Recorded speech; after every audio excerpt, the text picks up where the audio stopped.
what's up, young girl gang? This is Dr. Joy here, and I've got my special girl, Dr. Kamesha. Dr. Kamesha has the most popular video on Delivering Joy MD TV. So I am super excited to welcome her back. It's my GYN. This is my BFF, my road dog, my sister. Yeah. We are going to be talking to you today specifically about hygiene and how to care for your body, honey. Yeah. So make sure you keep on watching. Well, I want to move forward to really talk about care when we're on our menstrual cycle. Yes, that's another big one. Some of you may just be starting your menstrual cycle. We've been talking about getting grown and going through puberty. And so, you know, we want to make sure that you are really aware. I'll link that video in the description box as well, in case you just want more information about the menstrual cycle and what it is and how it starts. But basically, you're going to be having bleeding that's occurring on a regular basis, monthly. And in some young women, they're having periods more than once a month or having some irregular bleeding like we talked about in that video. But we want to specifically focus on hygiene during your period today. Absolutely. Let me tell you something I didn't realize until much later. Invest in some cheap black underwear. Like, just go to Walmart, Target, and just get a pack of just those cheap black underwear. You know why? Because, honey, you can't stain these things. Okay, so you never have to worry about, oh my goodness, now these underwear are damaged, and who wants to keep those around once they've been stained, even though they've been washed? That kind of thing. It just doesn't look good. It just and so then if you have that, we're all good. We're all good. So that's great. That's a great tip. Dark underwear that are very inexpensive, that if they get ruined, you're not going to be too upset about it. Don't be, you know, out there with your white lace Victoria's Secret underwear on with your cycle. So you want to, that's why they call them period panties, right? Because that's the special part of your drawer that just, you only keep your old, you know, raggedy panties that you can wear. All right. And so that's a great tip. Now, Dr. Kamesha, what about, you know, in terms of how often should we change pads, tampons? I even got a question about menstrual cups. So there's so many new products that are out there. But you know, in terms of changing, some people change every time they go to the restroom. Some people change, you know, multiple times throughout the day if their cycle is heavier. What do you usually advise? And what I tell, it is going to be individual based. You're not going to necessarily be able to follow the guidance on the package always, because some of us do flow heavier than others. And I encourage those that are really flowing heavy, like my patients that are using pads and tampons at the same day, at the same time, please see me. We need to talk about that, because we shouldn't have to do that. But, you know, we're working, we're in school, we play sports. My military patients, they're out in the field. So you want to change your sanitary napkin or tampon every opportunity you can, because you may not get an opportunity. You had planned that I was going to go back in the next couple of hours, and now here it is, and now I'm worried that I'm going to leak, and I'm going to damage or soil my clothes.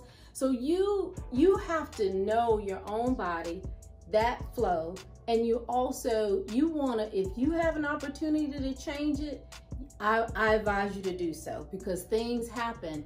You get on the road and now you're driving and it's taking longer than you thought it was. And you were like, man, I had planned to do that. Right, exactly. I think that's key, making sure that you're making a plan. And just like we talked about in the puberty video, we talked about having a period pack where you have an extra pair of underwear and an extra, you know, skirt or pants or shorts or whatever your bottom is, and having that in your locker at school or in your trunk if you're riding around, or just making sure that you have a quick access to, you know, a change of clothes, and also a pad or tampon or menstrual cup or whatever you are using as your feminine products. So that's important. The other thing that I always say keep in this period pack is a pH balanced, unscented wipe in case you need to clean up. Because you, during your menstrual cycle, the pH of your vagina is thrown off by the blood. And so you can also have, you know, develop bacterial vaginosis and different things by continuing to wear the same menstrual cup, the same tampon, or the same pad, because bacteria will grow on those items. And so the recommendations on the package is that you're changing every 2 to 4 hours.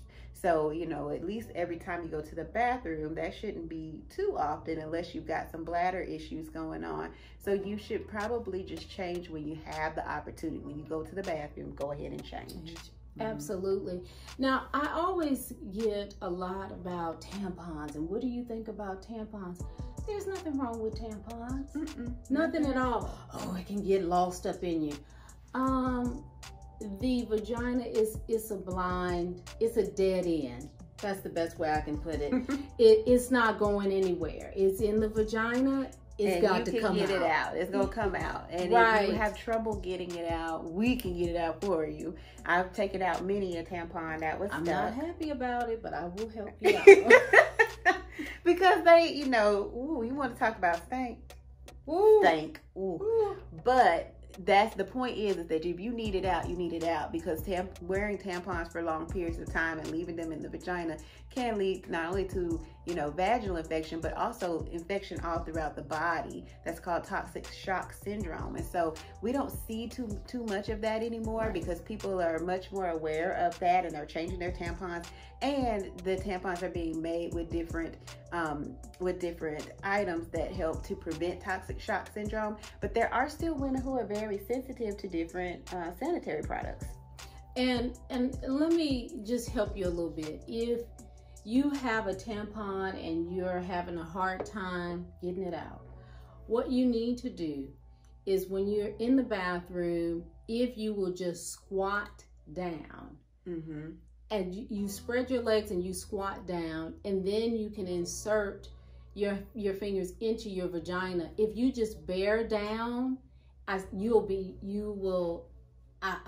95% of the time you'll be able to get that You'll be able to get it. Very similar to delivering a baby. Same thing. See, that baby came out of there, that tampon will come out. For sure. I hear patients, oh, it'll get lost up in you. It's a dead end, honey. It's only one way in and one way out. It is definitely going to come out. Let me talk just for one moment, sis, if I would, about how do we properly dispose of these items? Big deal. Okay, first of all, there is no shame in having a menstrual cycle. Okay. In fact, if you don't have a menstrual cycle by the time you're 16, that's abnormal, and we're going to be doing some testing to figure out why. We shouldn't feel embarrassed. Okay. Tampons are flushable, so you can easily dispose of that with flushing. I'm telling you, if you take that pad and you flush it, you're going to back up the plumbing, and you were afraid to dispose of it because you didn't want anyone to know, but now everyone is going to know, because that pad is definitely going to stop up the plumbing. Yeah. Okay. And I always say, try not to flush any feminine hygiene products, because depending on where you are, now we have these lower pressure systems to conserve water. And so you can still sometimes stop it up, even with tampons or wipes, trying to put tampons or wipes down in there, because lower pressure systems are they're designed just for like urine. And you can see some toilets have, you know, if you really want a good flush, you hit this button, and if you really want, you know, if you're just trying to flush urine, you hit this other button. And these are low pressure systems. So one of my offices had the worst time with plumbing, because people were just flushing stuff down the toilet, and we realized that we had a low pressure water conservation system, and we could not flush that at all. We had to dig up the whole floor. So don't flush feminine products. There usually is a special trash can that's located in a public restroom, and so you want to wrap it in some toilet tissue, or in the wrapper that your new pad or tampon came out of and dispose of it properly. Don't just leave it out there for everybody to see. We don't want to see that. So go ahead and wrap it, put it in the appropriate trash can. And you know, and let's say that you're out at a party and it's at someone's home. You know, that's also another time that I wouldn't necessarily take a sanitary napkin and leave it in the hostess's bathroom little small waste basket. You want to definitely wrap that up. That's what I would do. I wrap it up good, and when I come out, I'll go into their kitchen and I will put it in the kitchen trash before I'll leave it there. And there are plenty of ways that we can do these discreetly. And just wash your hands again, because you may not want the next person that's coming in, right, and you're leaving it. You know, you've seen these little small waste baskets where everyone can see everything that's in it. Right. And so if you don't feel comfortable taking it out of there, wrap it really well and toss it. And then once you have dried your hands, toss the paper towel on top of it. But just be mindful of what you're doing so that just don't be nasty, okay? Now, in terms of my young ladies who have made the decision to become sexually active, and definitely I hope you saw the video on sex, and we said that we are making a decision, and when we do that, then we have responsibilities that come with that. One of the things is to take care of your body. So prior to sex and after sex, you need to go and urinate. This helps to cut down on risk of sexually transmitted infections, and also for the risk for urinary tract infections and vaginal infections like bacterial vaginosis and yeast infections. So that's something that you definitely want to make sure you're doing if you have made the decision that you are ready to become sexually active. So that's one thing. And then, you know, we've got a whole nother segment on, you know, on using condoms, birth control, and all of that coming up. So make sure you're subscribed. Yes, and I don't want to steal the thunder from that at all when we get to that. And just care for the body, because I think even with becoming sexually active, there's a whole nother piece of hygiene that comes with that. But for the young ladies today, we certainly want to provide you with some of that info from going forward. But please, we just keep coming up with more and more topics. Yes. It's so much to know. Being a woman requires us to know so many different things and to be prepared for so many different situations. Being a woman is a privilege. It's a wonderful thing, but it requires us to be mindful of many things. And so we're going to be giving you lots of tips and tricks, and hopefully Dr. Kamesha will come back and visit as much as possible, because I just love her. I love being around her, and we have such a great time. Make sure you subscribe and hit that notification bell so that you don't miss any W.I.N.K episodes. All right, young girl gang, we'll see you next time. Peace.